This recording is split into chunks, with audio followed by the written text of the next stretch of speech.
ఒక రోజు ఇట్నే వైశాఖ మాసం ఎండాకాలం మంచిగా నాకు 2 లగ్నాలు వచ్చినాయండి. మా మల్కాజ్గిరి తర్వాత హైదరాబాద్ 3 సంవత్సరాలతో వేరే జెండా పెళ్లి కార్యక్రమం ఏర్పాటు చేసింది. ఆ పెళ్లి నిర్వహి ఎన్నింటారని చెప్పి మా సాయి భక్తులు అంటాం. దాంట్లో లగ్నాలు చేయని బాగుందండి, రాలేకపోతున్నా అని చెప్పి నేను అంటున్నాను. అట్లా వెనుక 15 రోజులు మా మధ్యన దోపుజాడ జరిగింది అన్నట్టు. అక్కడ వేరే జంట అమర్పేట హైదరాబాద్ దగ్గర అమర్పేటలో వాళ్ళకి ఎవరు లేరు, పిల్లవాళ్ళ వాళ్ళకి ఎవరు లేరు, జనానికి ఎవరు లేరు. మన సాయి భక్తులు కలిసి కుటుంబం అంతా కలిసి కొన్ని పెళ్లి ఏర్పాటు చేసిండు. ఒక మధ్యన 13 సంవత్సరాలు కలిసి అన్నదానం ఎవరు, సంసారం సామాన్ ఎవరు ఇక్కడ పెట్టుకొని చేస్తారు అన్నట్టు.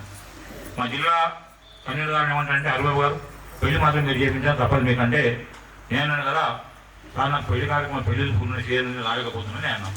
మరి ఎట్లా మనం సాయి భక్తులు రావాలి ఎట్లా అన్నాడు. స్వామి ఇష్టం మరి ఏం చేస్తాను సంకల్పం నేను అన్నాను. అయిపోయింది. మా వాళ్ళు ఏం చేసిండు, మా సంస్థ వాళ్ళు హైదరాబాద్లో ప్రాపర్ కానీ చెప్పిండ్రు రమ్మని. నేనేం చేసినంటే పెళ్లి రేపనంగా నాకు ఒకసారి ఫోన్ చేసిండు, మళ్ళీ చూద్దాం హైదరాబాద్ వస్తుంది రావడానికి. దాన్ని వచ్చేది లేదని అన్న గంట సేపటికి నా 2 పెళ్లి క్యాన్సిల్ అయిపోయినాయి.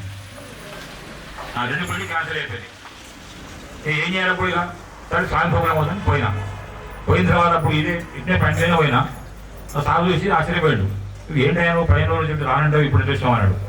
స్వామి గారు పని జరిగింది ఇట్లనే అన్న ఇంత సాయం మాయని చెప్పి ఆయన డీపీ గారు చెప్పిండు. అనలో ఏమైందండి వాస్తవం కూడా పిల్లలు అది కూర్చుండు చెప్పిన ఆయన గారు రాలేదండి. చిత్రం చూడండి, పిల్లలకి మాట్లాడిన గారు మాట్లాడిండు, ఆయన మాత్రం పేరుకి రాలేదు. ఫోన్ చేసి ఆయన ఏమన్నంటే అయ్యా నాకు మా దగ్గర ఏం చనిపోయిండు, పాలెం చనిపోయింది, నాకు నేను వచ్చేటట్లే పరిస్థితి అన్నాడు. స్వామి మా ఇప్పుడు వచ్చాడండి. అప్పుడు దేవుడా అని ఈ పాయింట్ మీద లగ్గం చెప్పి వచ్చింది తప్పదేగా అంటే స్వామి కనుగొనట్టుంటుందండి ఒకసారి.